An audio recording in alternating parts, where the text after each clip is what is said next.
Arthur Smith fired. Dave, your reaction? Expected, totally reasonable. Looking forward to the Falcons hiring a head coach that will use his best talent, but more importantly, agree to find a quarterback that can actually help lead the team to some victories and not cost the team with terrible inaccuracy, untimely turnovers, and being so bad that Taylor Heineke has to come in and take over.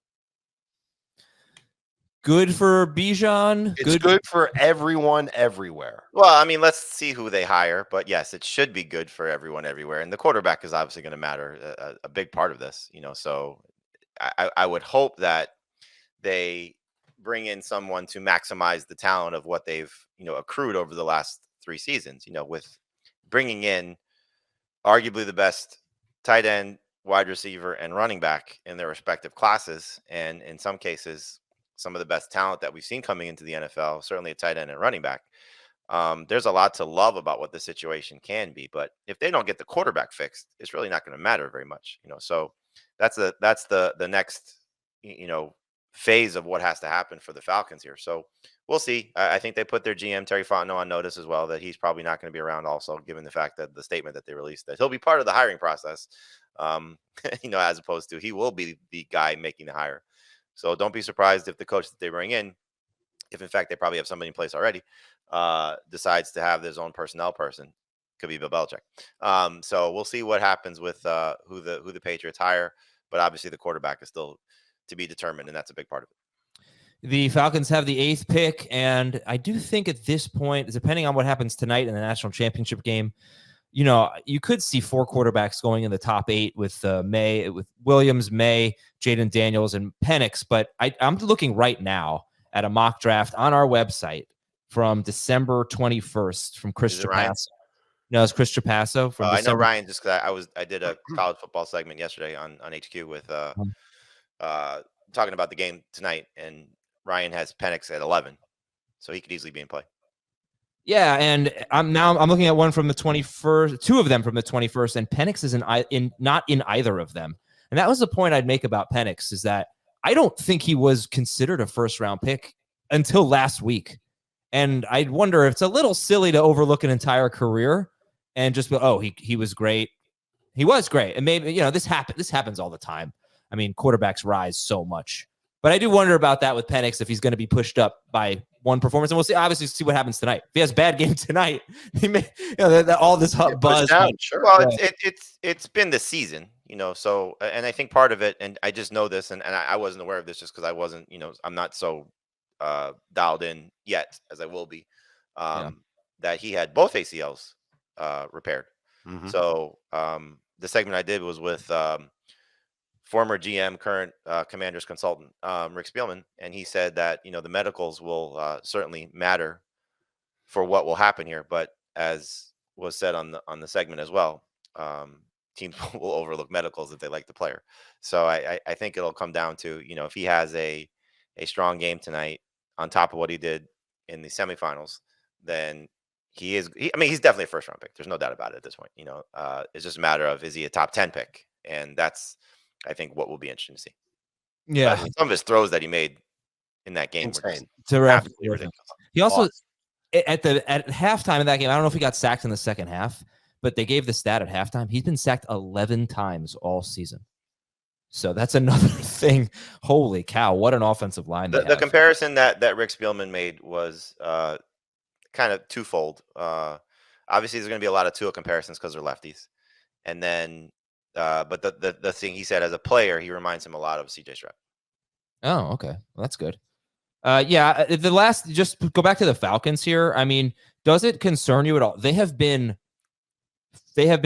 first and third in rush attempts the last 2 years, and they've been first and second, or second and first, in running back rush attempts.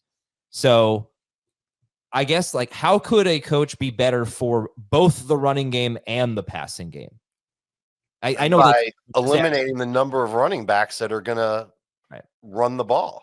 Well, Patterson is gone. He's not staying on the team. Right, but still, how many games this year were Algier, forget about him being close to the amount of work that Bijan had, but had more touches than Bijan had? Well, I think if you ace your stat it and eliminate the headache game, And you look at what was really the second half of the season, Bijan had more carries than Algier. Yeah, I agree with you 100%, Dave. Algier had too many carries, I think, for anybody's liking based on where the investments were made in both of these guys.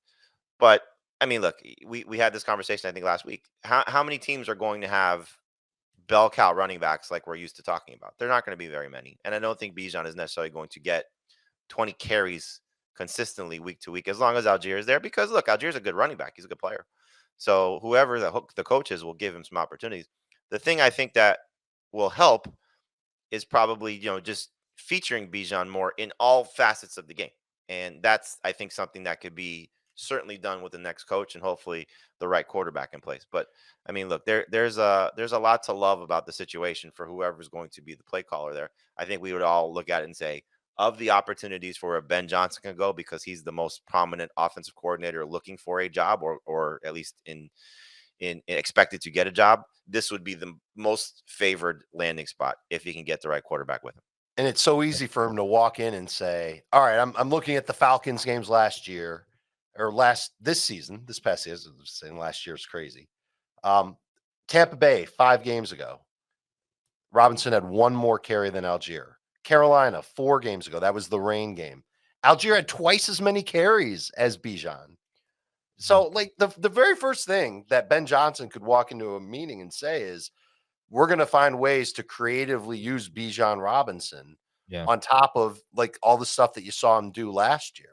And based on, like, a smart offensive coordinator will be able to find 25 different ways to make that happen, because Bijan can do anything. He's really a talented back.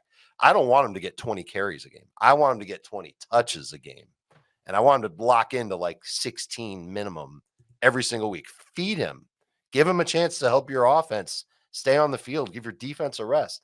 And he can be a hyper-efficient running back. That's what I want to see. And Arthur Smith rarely, if ever, gave him a chance to do anything like that. Yeah, I don't know if I agree with that. I think he did. And Bijan only averaged 4.1 yards per carry in his last 8 games. And those were, Jamie, you had said that Caesar stat this and that. I already did all that going in. I removed the headache game. I looked at really the last 8 games of the year, though. So forget about even the headache game. The last 8 games of the year started with that Arizona game. And that's when they really gave Bijan more work. And when he became the goal line back, not exclusively, but at least usually. And in those 8 games, he had 111 carries and 30 catches. He was on pace for 236 carries, which is not a ton, but 64 catches. He was on pace for about 1,600 total yards and 10 touchdowns. But here's the problem. I mean, as Dave said it, Bijan had 111 carries in that game. Tyler Algier had 70, and Cordero Patterson had 36. That is just too much. Those two in the last 8. In the last 8 games, when Bijan became more of a feature back, he had about 52% of the running back carries, and that's just not enough. All right, we'll get into it. For the last 5 games, he had 12 or fewer carries. Yeah. We'll talk about it on FFT in 5 if you want to listen to that. Washington fired Ron Rivera. Jamie, your thoughts on that situation? Unfortunate. I think he's, he needed to go. Once new ownership, took over, and you saw the way the season unfolded. And for a team that, I think some people thought had a chance to maybe be a playoff contender this year, certainly disappointed. The defense really did not play well. Jack Del Rio, you could say was a big part of that. They got rid of him. But that's kind of Rivera's calling card too. And so, just a team I think they need a reset button. And again, looking at who's going to come in there, they got to fix the quarterback. So they're going to draft a quarterback most likely. I mean, it'd be very shocking if they did not. They've certainly been rumored to maybe trade up to the number 1 spot. But there's still plenty of talent there. When you look at McLaurin and hopefully the next coach brings out the best of Jahan Dotson and Curtis Samuel. It's not a bad receiving core. I think they need to get younger at tight end. And the running back situation, I think, is fine, for what most NFL teams look like. Brian Robinson and Antonio Gibson, nice 1-2 combo there. But would not be surprised if Gibson's gone. But in any event, a team that certainly needs a fresh start, and the quarterback will certainly determine how that goes.